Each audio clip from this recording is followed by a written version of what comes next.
right, Chris, I want to talk about the players who need the ball out the most in order for their team to make the playoffs and then go deep into the playoffs. And what got me thinking about this was George Kittle.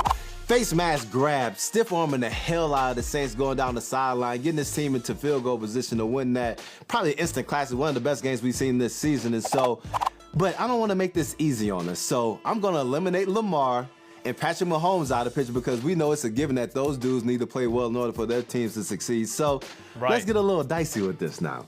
At number 3, Todd Gurley. Number 2, Chris Carson. And number 1, Derrick Henry. Oh, okay. I like that whole list. First off, you're right. I mean, the Tennessee Titans aren't even in the dance right now. And I'm with you. Derrick Henry's got to continue to be the Mack truck that he's been as of late. Like, I was going to throw Ryan Tannehill in that conversation, too. But because, he needs Derrick Henry the ball in order for him to play well. No doubt. And I guess why I was saying Tannehill, because, like, I kind of expect Derrick Henry to ball out. And then it's just like, okay, can Tannehill keep it going? But I'm with you there. Now, Todd Gurley's the one that's interesting. Just because, listen, he's still really good. Is he the superstar he was last year, 2 years ago, 3 years ago? No, I don't think he is. I don't know, though. I think maybe he is. I think they just saved up Todd Gurley for the stretch, and now this dude about the ball.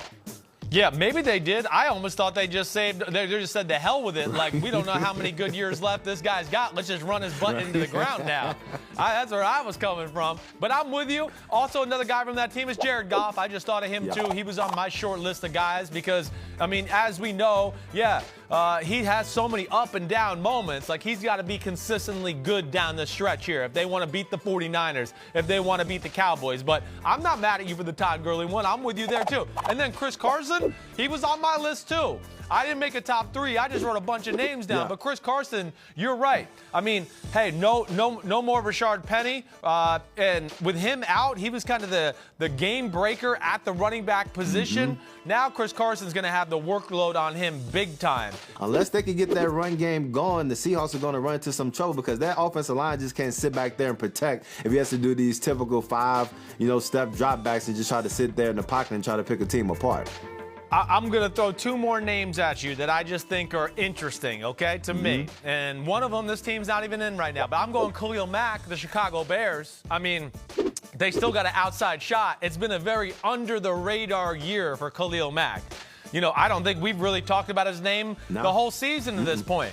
But they got the Chiefs, the Vikings, the Packers down the stretch. If they somehow could get in the playoffs, their defense is still, like, legit good, as we saw last Thursday night against the Dallas Cowboys. And the last one I'll throw out to you, just to hear me out here, Josh Allen, the Buffalo Bills. You know, they don't have a lot of weaponry around him, but we've seen enough that, like, physically he can have moments of throwing lasers downfield, running around, making plays happen like that. We know their defense is legit.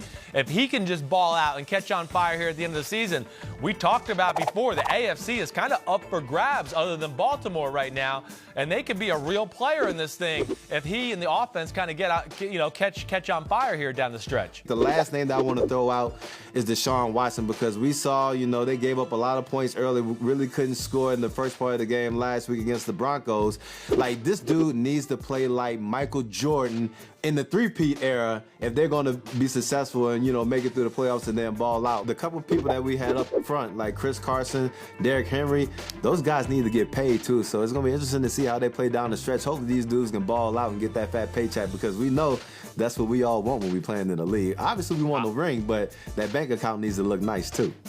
I'm always rooting for the players to get paid. Take the money out of the owner's pockets. Right?